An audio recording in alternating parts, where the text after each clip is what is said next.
करते हैं बिना किसी देरी के, हमारा जो सब्जेक्ट है स्टैटिस्टिकल मेथड्स। स्टैटिस्टिकल मेथड्स की बात करें तो टोटल इसमें हमारे 8 यूनिट्स डिवाइड किए गए हैं हमारे सिलेबस के अकॉर्डिंग, जिसमें फर्स्ट यूनिट हमें कहता है कि हमें इंट्रोडक्शन जानना होगा कि स्टैटिस्टिक्स होता क्या है, उसके नेचर, स्कोप, ये हम देखेंगे। फिर सैम्पलिंग के बारे में बात करेंगे और सैम्पलिंग के क्या क्या प्रिंसिपल्स होते हैं वो देखेंगे। साथ ही साथ लिमिटेशन देखेंगे स्टैटिस्टिक्स के। बहुत ही छोटा यूनिट है, इसे हम लोग 2 लेक्चर्स में कवर करने की कोशिश करेंगे। आज फर्स्ट लेक्चर है हमारा, तो इसमें मैं कोशिश करूंगा तुम्हारे nature, scope of statistics, definition of statistics और कुछ छोटे छोटे कंसेप्ट्स हैं उसको मैं डिस्कस कर लूं। नेक्स्ट लेक्चर में हम लोग सैम्पलिंग के बारे में बात करेंगे और इसी में हम लोग लिमिटेशन भी डिस्कस कर लेंगे। आज के लेक्चर में स्टैटिस्टिक्स के क्या क्या लिमिटेशंस होते हैं। तो देखो यार, फर्स्ट स्लाइड तुम्हारे स्क्रीन पे आ चुका होगा। बेसिक से बात करते हैं। बहुत कम कुछ चांसेस होते हैं कि बेसिक से क्वेश्चंस पूछे जाए। मेजरली अगर मैं तुम्हें बताऊं तो हर साल जो क्वेश्चंस रिवॉल्व करता है वो measure of central tendency, correlation, regression, dispersion, इन्हीं सारे 4 से 5 गिने चुने कंसेप्ट्स के पीछे या फिर अराउंड हमारा जो क्वेश्चन पेपर होता है वो सेट होता है। लेकिन फिर भी हम लोग जब स्टार्ट कर रहे हैं, स्टैट्स की शुरुआत करने जा रहे हैं, तो हमारा ये फर्ज बनता है कि हम बेसिक जानते हुए चले। ओरिजिन की अगर मैं बात करूं तो जो वर्ड स्टैटिस्टिक्स देख रहे हो या फिर स्टैटिस्टिकल देख रहे हो, ये एक लेटिन वर्ड से डिराइव हुआ है जिसको कि बोला गया है स्टेटस, जिसका मतलब होता है एक political state. The theory of statistics as a distinct branch of the scientific method is a comparatively recent growth. Research, particularly into the mathematical theory of statistics, is rapidly proceeding and fresh discoveries are being made all over the world. तो basic बात की गई है, अगर मैं तुम्हें बताऊं statistics के बारे में, तो ये ज्यादा पुराना ब्रांच नहीं है। कह सकते हो ये एक ऐसा ब्रांच है जहां पे साइंटिफिक मेथड अप्लाई किया जाता है और हमारे रिसेंट ग्रोथ में इसका यूज काफी ज्यादा देखने को हमें मिला है। मैं तुम्हें एक चीज अगर बताऊं तो तुम आगे जाके, अभी फिलहाल तुम एमकॉम एंट्रेंस के लिए प्रिपेयर कर रहे हो, इन फ्यूचर यूजीसी नेट के लिए प्रिपेयर करते हो या फिर एमकॉम में तुम एडमिशन ले लेते हो, तो तुम्हें एक सब्जेक्ट पढ़ने को मिलेगा रिसर्च मेथोडोलॉजी, जिसके अंदर तुम्हें स्टैट्स के बहुत सारे कंसेप्ट्स देखने को मिलेंगे।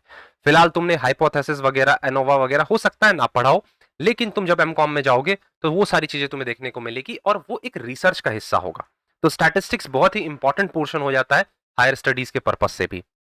स्टैटिस्टिक्स की अगर हम लोग बात करें तो statistics is concerned with scientific methods for collecting, organising, summarising, presenting and analysing data as well as deriving valid conclusion and making reasonable decision. Statistics क्या है? स्टैटिस्टिक्स एक साइंटिफिक मेथड है जिसके थ्रू हम लोग डेटास को कलेक्ट करते हैं। हमारे पास पॉपुलेशन अवेलेबल है। इन जनरल यूनिवर्स में जो हमारी पॉपुलेशन है वो काफी ज्यादा ब्रॉड है, तो हम उससे सैंपल्स लेते हैं, डेटा कलेक्ट करते हैं, उस डेटा को हम लोग एनालाइज करते हैं, समरीज प्रिपेयर करते हैं उस डेटा को, और एट द एंड हम लोग एक कंक्लूजन पे पहुंचते हैं। ये किसके माध्यम से हो पाता है? तो स्टैट्स के माध्यम से हो पाता है या स्टैटिस्टिक्स के माध्यम से हो पाता है। तो statistics is concerned with the systematic collection of a numerical data. इसमें न्यूमेरिकल डेटा, क्वांटिटेटिव डेटा तुम कह सकते हो, जो भी क्वांटिटेटिव डेटा होते हैं, क्वांटिटेटिव डेटा आगे हम लोग देखेंगे, जैसे हम लोग मीन मीडियन मोड पढ़ेंगे उसमें हमें काफी ज्यादा क्वांटिटेटिव डेटा देखने को मिलेंगे। उन सारे डेटास का इंटरप्रिटेशन ये किसके थ्रू हो पाता है? तो स्टैटिस्टिक्स के थ्रू हो पाता है। तो इन शॉर्ट अगर हम लोग बोले स्टैटिस्टिक्स क्या है, तो स्टैटिस्टिक्स न्यूमेरिकल फैक्ट्स है, ठीक है, क्वांटिटेटिव डेटा की स्टडी है, एनालिसिस है, जिसके माध्यम से हम लोग एक कंक्लूजन ड्रॉ करते हैं। क्लियर है ये चीज? नेक्स्ट अगर हम लोग कुछ पॉपुलर ऑथर्स के डेफिनेशन की बात करें, like A L Bowley and Croxton and Cowden, उनका क्या कहना था? जो स्टैटिस्टिक्स है ये एक न्यूमेरिकल स्टेटमेंट है। किसका न्यूमेरिकल स्टेटमेंट है? हमारे फैक्ट्स का, जिसके मदद से हम लोग क्या करते हैं? एक कंक्लूजन ड्रॉ करते हैं। He also refer to it as science of the counting. Stats को ए एल बॉली ने क्या बोला? साइंस ऑफ काउंटिंग या फिर स्कीम्स ऑफ एवरेज। मीन पढ़ते हो, उसमें हम लोग क्या करते हैं? एवरेज निकालते हैं। स्टैट्स में बेसिकली हम लोग करते क्या है? काउंटिंग ही तो करते हैं। However, these definitions are considered incomplete as they focus primarily on the data collections and averages, neglecting analysis and interpretation. A.L. बॉली ने सिर्फ और सिर्फ किस पे फोकस करा? डेटा कलेक्शन और एवरेज निकालने पे। लेकिन कुछ और ऑथर्स थे लाइक क्रॉक्सटन एंड कॉर्डन, इन्होंने बहुत सारी चीजों पे फोकस करा। लाइक डेटा को कलेक्ट करना तो उनका मकसद था ही साथ उन्होंने डेटा को कैसे प्रेजेंट करना है, डेटा को कैसे एनालाइज करना है, डेटा को कैसे इंटरप्रेट करना है, इन सारी बातों पे उन्होंने फोकस करा था। तो क्रॉक्सटन एंड कॉर्डन की भी डेफिनेशन को एक बार हम लोग पढ़ लेते हैं। They defined statistics as the science of a collection, presentation, analysis and interpretation of the numerical data from the logical analysis. This definition highlights 4 essential stages. Total इसमें 4 एसेंशियल स्टेजेस होते हैं। First collection of data, second presentation of data, third analysis of data and fourth interpretation of the data. तो ये क्रॉक्सटन and cow dung ये चार चीजों पे focus करे। तुम देख पा रहे होगे कि अभी तक हमने जैसे देखा कि क्रॉक्सटन एंड काउडन का क्या कहना है कि स्टैटिस्टिक्स क्या है, साइंस है। तो माइंड में क्वेश्चन आता हो कि क्या स्टैट साइंस है या फिर आर्ट है या दोनों ही है। तो इस पे भी हम लोग पहुंचेंगे। इसके लिए हमें देखना होगा स्टैट्स के नेचर को। एक पॉइंट कहता है कि स्टैटिस्टिक्स जो है वो साइंस है। क्यों साइंस है? क्योंकि यहाँ पे हम लोग एक सिस्टमैटिक मेथड को अप्लाई करते हैं जिसके थ्रू हम लोग न्यूमेरिकल डेटास को स्टडी कर पाते हैं। साइंटिफिक मेथड का यहाँ पे एप्लीकेशन होता है। हम लोग देखते हैं डेटास के बीच कॉज एंड इफेक्ट रिलेशन कैसा है। ठीक है, वेरियस प्रिंसिपल्स का इस्तेमाल करते हैं जिसके बेसिस पे हम लोग एक जनरलाइजेशन तैयार करते हैं। इसी यूनिट की अगर मैं बात करूं तो इसमें तुम पढ़ोगे principle of large numbers. Sorry, यहाँ पे मैं तुम्हें बता दे रहा हूं कौन सा प्रिंसिपल है हमारा, law of statistical regularity and law of inertia of large numbers. तो ये क्या है? बेसिकली प्रिंसिपल्स है जिसके बेसिस पे हमारी स्टैट्स जो है वो वर्क करती है। ठीक है, तो साइंस कैसे स्टैटिस्टिक्स? तो ये साइंटिफिक मेथड, सिस्टमैटिक मेथड का अप्लाई करता है। रिलेशन स्टैब्लिश करेगा, कॉज और इफेक्ट देखेगा, और जनरलाइजेशन तैयार करते हैं, डिराइव करते हैं on the basis of various principles. ठीक है, तो अब हमने देखा कि स्टैटिस्टिक्स एक एस्पेक्ट कहता है स्टैटिस्टिक्स साइंस है, दूसरा एस्पेक्ट कहता है स्टैटिस्टिक्स क्या है? आर्ट है। आर्ट मतलब कला। आर्ट्स स्टूडेंट को बेसिकली देखते होगे तुम कि वो बहुत सारे पिक्चर्स ड्रॉ करते हैं, आर्ट्स ड्रॉ करते हैं, सिनेरियोज क्रिएट करते हैं।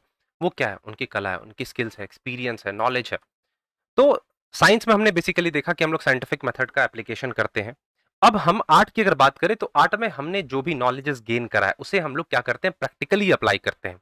आर्ट्स स्टूडेंट की क्लासेस चलती हैं, ऐसा नहीं कि वो बस ड्राइंग करने अगर बैठ रहे हैं तो बस ड्राइंग करते हैं। उनके उनको बहुत सारे एस्पेक्ट्स सिखाए जाते हैं, बहुत सारे की कंसेप्ट सिखाए जाते हैं, तब जाकर उसे वो अप्लाई करते हैं। तो आर्ट्स में सिंपली अगर तुम देखो तो आर्ट में यहाँ पे मेथड्स को हम लोग रियल वर्ल्ड प्रॉब्लम को सॉल्व करने में अप्लाई करते हैं। हमारे जो डेटाज हैं उसके मेरिट्स और डिमेरिट्स को यहाँ पे आइडेंटिफाई करते हैं। हमारे पास स्किल्स होना चाहिए, एक्सपीरियंस होना चाहिए, जिससे कि हम सक्सेसफुल एप्लीकेशन कर पाएंगे उस डेटा को एनालाइज करने में। तो statistics science as well as art दोनों ही आता है।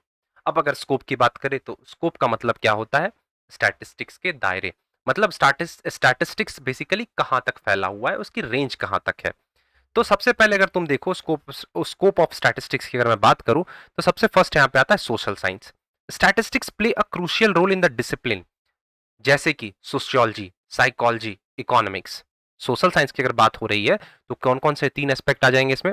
सोशियोलॉजी, तीन आ जाएंगे, साइकोलॉजी, यहाँ पे थोड़ा सा टाइपिंग में दिक्कत आ रही है, इरेज करके अच्छे से लिख रहा हूँ,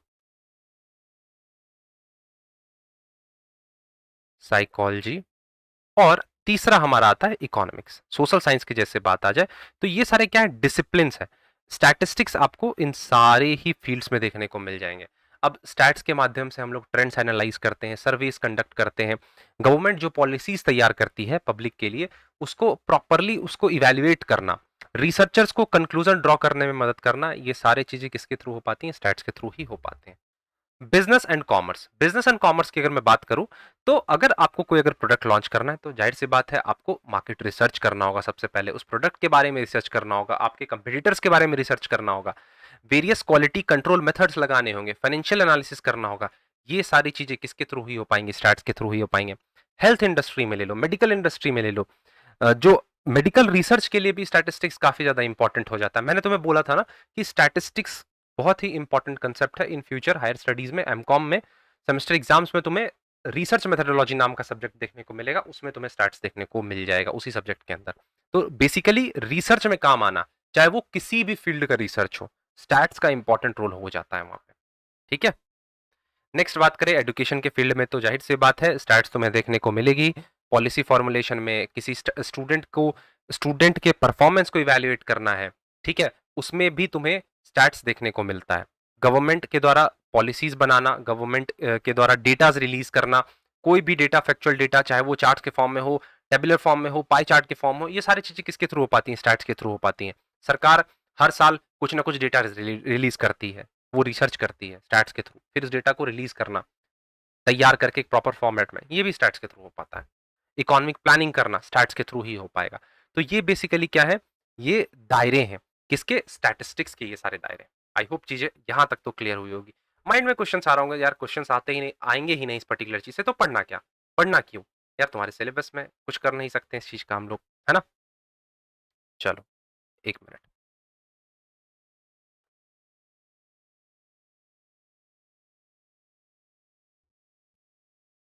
अब अगर हम लोग देखें स्टैटिस्टिक्स के कितने टाइप्स होते हैं, तो स्टैटिस्टिक्स के दो टाइप्स होते हैं, डिस्क्रिप्टिव स्टैटिस्टिक्स और इन्फेरेंशियल स्टैटिस्टिक्स। मेन यही दो टाइप्स होते हैं। फिलहाल के लिए इसको साइड कर दो, मैं तुम्हारी जानकारी के लिए बता दूं, स्टैटिस्टिक्स डिस्क्रिप्टिव स्टैटिस्टिक्स के ही एग्जांपल होते हैं measure of central tendency, mean, median, mode. अगर इन्फेरेंशियल की बात करें तो इसमें तुम्हारा एनोवा आ जाता है ना। एनोवा वगैरह क्या होता है, ये सारी चीजें तुम हायर स्टडीज में पढ़ोगे, एमकॉम में पढ़ोगे, हो सकता है तुमने बीकॉम में भी पढ़ रखा हो। तो अब एक एक करके इन दोनों को हम लोग डिस्कस करते हैं, डिस्क्रिप्टिव स्टैटिस्टिक्स क्या होता है और इन्फेरेंशियल स्टैटिस्टिक्स क्या होता है।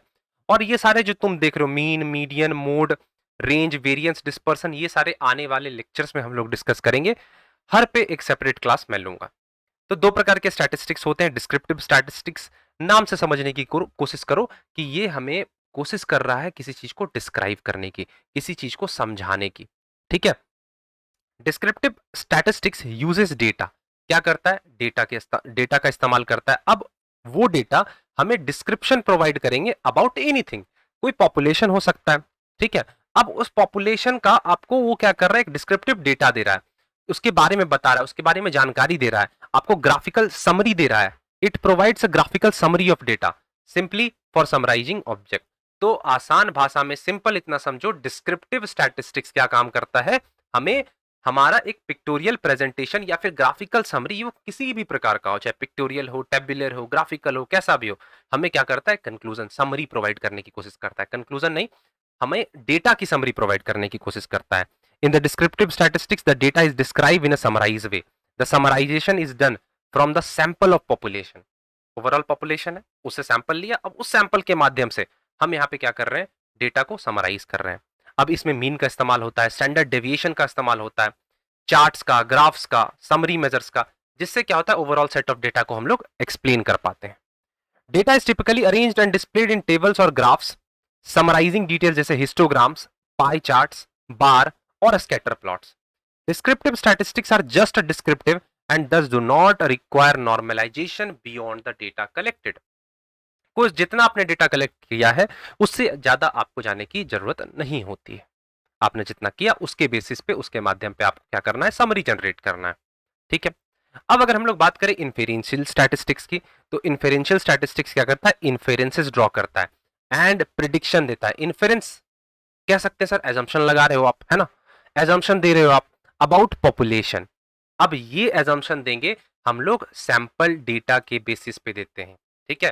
जैसे होता है ना कि प्रिडिक्शन करते हैं कि कल बारिश होगी या नहीं होगी, इन्फेरेंस देते हैं हमारा, बादल को देख के करते हो। सेम चीज यहाँ पे इन्फेरेंशियल स्टैटिस्टिक्स करता है, सैंपल ऑफ डेटा को देख के बताता है, प्रिडिक्शन देता है। It generalise a large data set and applies probabilities to draw a conclusion. बहुत सारे बादल आए, अब तुमने यहाँ पे प्रोबेबिलिटी लगाया, अगर आज बारिश हुई तो कल भी बारिश होगी। तो ये सेम काम इन्फेरेंशियल स्टैटिस्टिक्स करता है। यहाँ पे वो कोशिश करेगा, बहुत सारे डेटास को इकट्ठा करता है और उस डेटास पे अपनी प्रोबेबिलिटी लगाएगा, ठीक है। प्रोबेबिलिटीज वगैरह भी हम लोग पढ़ेंगे आगे आने वाले सेशंस में। उस प्रोबेबिलिटी अप्लाई करने के बाद हमें क्या करता है, एक कंक्लूजन देता है। It simply used for explaining the meaning of descriptive stats. जो डिस्क्रिप्टिव अभी तुमने जस्ट पढ़ा, उसको एक्सप्लेन करने में इन्फेरेंशियल की मदद ली जाती है। ये एनालाइज करता है, इंटरप्रेट करेगा रिजल्ट को और उसके बेसिस पे एक कंक्लूजन को ड्रॉ करता है। इसमें हम लोग हाइपोथेसिस टेस्टिंग करते हैं, जिसमें नल हाइपोथेसिस आ जाता है हमारा, ठीक है। साथ ही साथ इसमें हम लोग सैंपल्स ड्रॉ करते हैं, एनोवा टेस्टिंग का इस्तेमाल होता है। तो बहुत ही अलग कंसेप्ट है ये, थोड़ा सा तो समझना जरूरी हो जाता है हमारे लिए। बेसिक थ्योरेटिकल क्लासेस है तो हमने देख लिया। दोनों के बीच में डिफरेंस जान ले। डिस्क्रिप्टिव स्टैटिस्टिक्स के मीनिंग की अगर बात करें तो the discipline of statistics involve with characterising the population under investigation. क्या कर रहे हो, कैरेक्टराइज कर रहे हो। इन्फेरेंशियल स्टैटिस्टिक्स भी ब्रांच है स्टैटिस्टिक्स का, जो कि फोकस करता है on obtaining population inferences from a sample analysis, assumptions लाना। What does it, descriptive statistic क्या करता है, ये डेटा को ऑर्गेनाइज करता है, एनालाइज करता है और एक रिलेवेंट मैनर में प्रेजेंट करता है। लेकिन इन्फेरेंशियल की बात करें तो यहाँ पे डेटा को कंपेयर किया जाता है, टेस्ट किया जाता है और प्रिडिक्ट किया जाता है। Form of final result, descriptive में हमें जो रिजल्ट्स हैं वो टेबल्स के फॉर्म में, ग्राफ्स के फॉर्म में, चार्ट्स के फॉर्म में देखने को मिलते हैं। और वहीं इन्फेरेंशियल की बात करें तो यहाँ पे हमें जो रिजल्ट्स हैं, डेटाज हैं, वो रिजल्ट्स जो है वो प्रोबेबिलिटी के फॉर्म में देखने को मिलते हैं। डिस्क्रिप्टिव स्टैटिस्टिक्स किसी भी सिनेरियो को डिस्क्राइब करने की कोशिश करता है, लेकिन इन्फेरेंशियल स्टैटिस्टिक्स की अगर हम लोग बात करें तो ये लाइकलीहुड को, किसी भी इवेंट के अकरिंग और नॉन अकरिंग को डिस्क्राइब करने की कोशिश करता है। फंक्शंस की अगर बात की जाए to summarise the sample, it describes the data that is previously known, जो डेटा पहले से आपको मालूम है उसको एक्सप्लेन करने की कोशिश करेगा। और वही बात अगर आ जाए इन्फेरेंशियल स्टैटिस्टिक्स की, तो ये कोशिश करता है कि कंक्लूड करे जो भी population data set of data अभी आपके पास इन प्रेजेंट अवेलेबल है उसके माध्यम से। क्लियर है? आई होप तुम्हें अभी तक जो भी चीजें मैंने बताई है, बेसिक बेसिक हमने बात करी है कि स्टैटिस्टिक्स ओरिजिन कहां से हुआ, meaning, definitions, nature and scope, और फिलहाल हमने डिस्क्रिप्टिव और इन्फेरेंशियल टाइप्स ऑफ स्टैटिस्टिक्स को देखा। अब स्टैटिस्टिक्स की हमें लिमिटेशन की बात कर लेनी चाहिए। तो लिमिटेशन की बात करें तो ये इन एप्लीकेबिलिटी टू क्वालिटेटिव फेनोमेना, हमने देखा कि स्टैटिस्टिक्स जो है वो क्वांटिटेटिव डेटास को उठाता है, प्राइमरली उसी से डील करता है। क्वालिटेटिव कैरेक्टरिस्टिक जैसे इमोशन, एटीट्यूड, बिहेवियर, इन सारी चीजों को इग्नोर करते चलता है। न्यूमेरिकल डेटास को, प्रैक्टिकल डेटास को, फैक्चुअल्स को, कहीं ना कहीं चीजों को इग्नोर कर देता है यहाँ पे। फॉर एग्जाम्पल कंसेप्ट जैसे कि ऑनेस्टी, लीडरशिप, इन सब चीज को आप डायरेक्टली क्वांटिफाई नहीं कर सकते हो स्टैटिस्टिक्स के माध्यम से, तो ये कहीं ना कहीं इसके लिमिटेशंस हो जाती हैं। दूसरा आता है approximate nature of statistical law. Unlike the exact law of physical science, statistical laws are approximate. Conclusion जो होगा ये यूनिवर्सली ट्रू नहीं होता है, कुछ कंडीशंस पे, कुछ एवरेज पे ये बेस्ड होता है। ठीक है, ये पोटेंशियल है, चांसेस है कि इसका मिसयूज किया जा सके, क्योंकि इसमें प्रॉपर ट्रेनिंग चाहिए होती है, प्रॉपर एक्सपर्टीज की नीड होती है। तो ये चीज कहीं ना कहीं यहाँ पे कम हो जाती है, कमी हमें देखने को मिलती है। तो हो सकता है कि कोई इसे मैनिपुलेट कर जाए, तो यहाँ पे हमें अलर्ट रहना होता है। एग्रीगेट पे फोकस करता है, not individuals. Statistical analysis is concerned with groups rather than the individual case. किस पे फोकस कर रहा है? ग्रुप्स पे। इंडिविजुअल डेटा को हमें देख के चलना चाहिए, लेकिन स्टैटिस्टिक्स कोशिश करता है ग्रुप ऑफ डेटा को एनालाइज करे और उसके बेसिस पे आपको कंक्लूजन दे। तो ये भी एक लिमिटेशन होती है। Dependence on estimates, statistical results are often based on estimates and samples rather than complete data. Complete data को एनालाइज अगर हम लोग करते हैं तो हमारी जो चीजें हैं वो कहीं ना कहीं ज्यादा एक्यूरेट होंगी। तो लेकिन स्टैटिस्टिक्स क्या करता है? इन जनरल है, पॉपुलेशन से सैंपल निकालो और उसके बेसिस पे जो रिजल्ट्स हैं वो तैयार करो। तो ये चीज कहीं ना कहीं एरर्स के चांसेस को इंट्रोड्यूस कर सकती है। कह सकते हो कि डिस्क्रिप्शंसी के चांसेस भी आपको आपको यहाँ पे देखने को मिल सकते हैं। ठीक है, क्लियर है?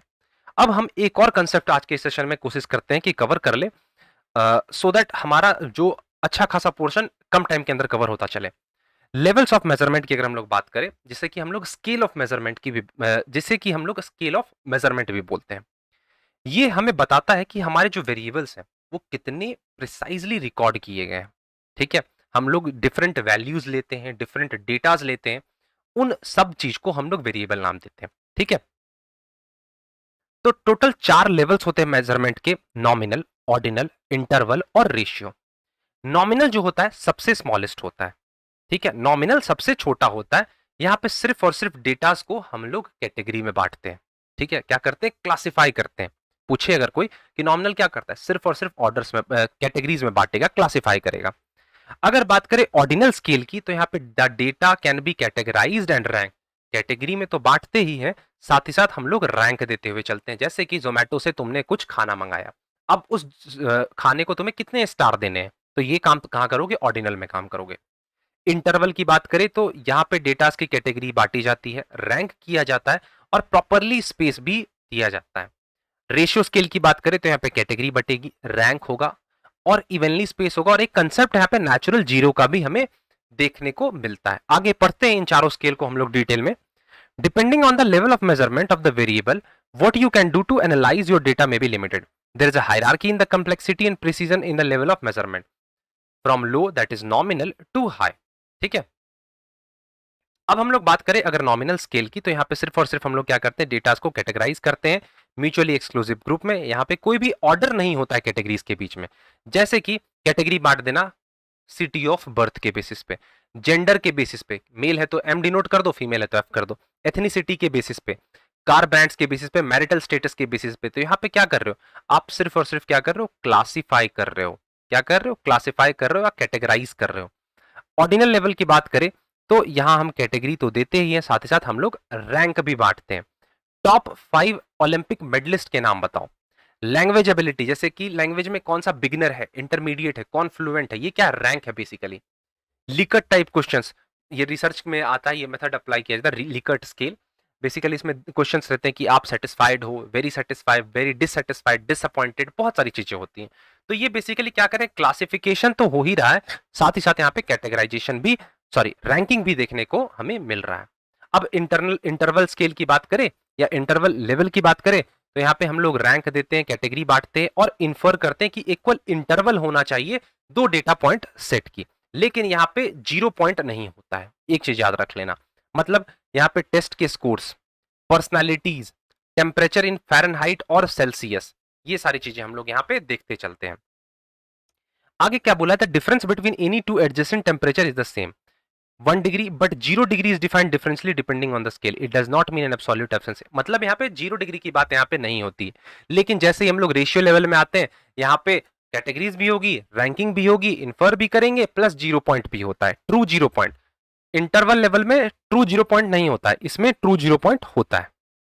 मतलब कि केल्विन टेम्परेचर स्केल में कोई निगेटिव डिग्री नहीं होती है टेम्परेचर की, ठीक है, निगेटिव डिग्री नहीं होगी, 0 तक ही होता है। समझ गए अभी तक सारी चीजें। चलो अब हम लोग कुछ क्वेश्चंस देख लेते हैं, हमने जो भी आज के इस सेशन में डिस्कस करा इसके बेसिस पे हम लोग कुछ क्वेश्चंस देख लेते हैं। जैसे कि सबसे फर्स्ट क्वेश्चन आपके सामने है, inferential statistics is mainly associated with. Inferential statistics की बात हो रही है, दो प्रकार के स्टैटिस्टिक्स हमने देखा है, डिस्क्रिप्टिव स्टैटिस्टिक्स और इन्फेरेंशियल स्टैटिस्टिक्स। तो बात कर रहे हैं हम यहाँ पे किसकी, इन्फेरेंशियल स्टैटिस्टिक्स की। क्या हाइपोथेसिस टेस्टिंग होगा, डेटा को समराइज करेंगे, डेटा को प्रेजेंट करेंगे, या डिस्क्रिप्टिव एनालिसिस होगा? जल्दी से बताओ फटाफट इसका आंसर। तो जिसका राइट आंसर होगा, इसमें हाइपोथेसिस टेस्टिंग होता है। अभी कुछ देर पहले हमने यहाँ पे देखा था, मैं अगर तुम्हें दिखाऊं, hypothesis testing is a type of inferential procedure that takes help the same data to evaluate and assess credibility of a hypothesis about a population। ठीक है, क्लियर है ये चीज। नेक्स्ट अगर क्वेश्चन की हम लोग बात करें, तो according to Croxton and Cowden which of the following is not a stage in statistics. अभी हमने देखा था, ऑथर का प्रॉपर डेफिनेशन था ये, इसमें कौन सा स्टेज नहीं है, डेटा को कलेक्ट करना, प्रेजेंट करना, एनालाइज करना और फोरकास्टिंग करना। तो बेसिक क्वेश्चन है, फोरकास्टिंग जो है क्रॉक्सटन एंड कॉर्डन के अकॉर्डिंग नहीं आता है। नेक्स्ट बात करें, which level of measurement allow for ranking data but not inferring equal intervals. ये किस स्केल में बात होती है? अभी ही हमने बात की थी नॉमिनल की, ऑर्डिनल की और इंटरवल की और रेशियो की, जहां पे सिर्फ और सिर्फ क्या होगा, क्या बोला जाए, allow us for ranking data. Rank हम किस में असाइन करते हैं सर? ऑर्डिनल में असाइन करते हैं। तो इसका राइट आंसर क्या होगा? ऑर्डिनल हो जाएगा। चौथे क्वेश्चन की बात करें, तो statistics is considered as a science because it employ, क्या आएगा? बिकॉज इसके अंदर सिस्टमैटिक मेथड आते हैं न्यूमेरिकल डेटा को स्टडी करने के, आर्टिस्टिक स्किल्स चाहिए होता है डेटा को इंटरप्रेट करने का, इन्वॉल्व गेसिंग and estimation, use a creative thinking. तो क्या होगा, फटाफट इसका आंसर बताओ। बहुत ही बेसिक और आसान क्वेश्चन है, इसका राइट आंसर हो जाएगा A, employs systematic method to study numerical data.